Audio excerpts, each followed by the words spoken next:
પ્રભુ ઈસુ ખ્રિસ્તના નામમાં આપ સર્વને પ્રેમી સલામ. ગીતશાસ્ત્ર 57:1-11નો આપણે અભ્યાસ કરીએ છીએ અને આપણે જોયું કે પહેલો સમુએલ એના 24મા અધ્યાયમાં એ લખવામાં આવ્યું છે કે સાઉલ રાજાથી પોતાનો જીવ બચાવવા માટે દાઉદ એક ગુફાના સૌથી અંદરના ભાગમાં છુપાઈ જાય છે અને એ જ સમયે ગુફાની આગળ સાઉલ પોતાના 3000 સૈનિકો સાથે પડાવ નાખે છે.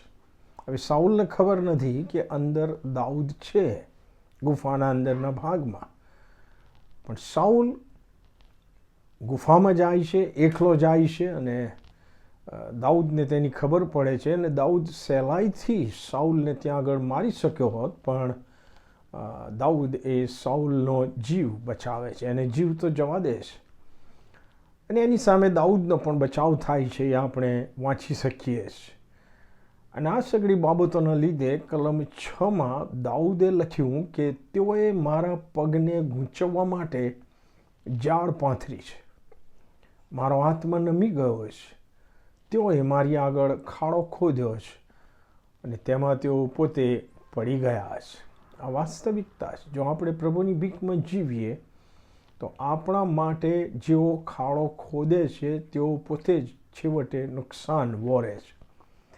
યહોવાની કૃપામાં બચાવ પામેલ દાઉદ વિશ્વાસમાં દ્રઢ થઈને યહોવા ઈશ્વરની સ્તુતિ કરવામાં પછી મશગુલ થઈ જાય છે અને કલમ 5 અને 11માં લખે છે કે હે ઈશ્વર, આકાશ કરતાં તમે ઊંચા મનાવો, આખી પૃથ્વી કરતાં તમારો મહિમા મોટો થાવ.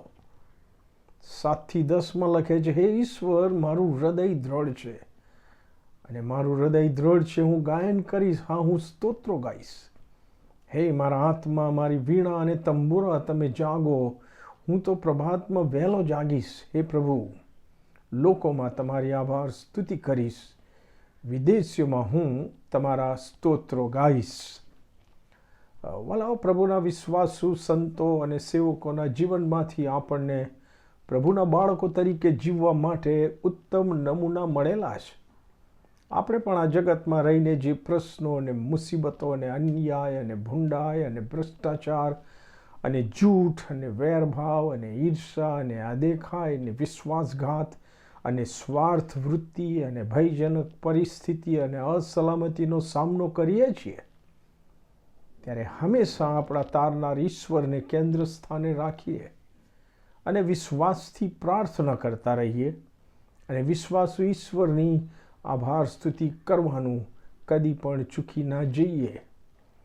કેમ કે પ્રભુનું વચન જણાવે છે 1 થેસલોનિકી 5:17 અને 18માં કે નિત્ય પ્રાર્થના કરો, દરેક સંજોગોમાં આભાર સ્તુતિ કરો, કેમ કે તમારા વિશે ખ્રિસ્ત ઈસુમાં ઈશ્વરની ઈચ્છા એવી જ છે.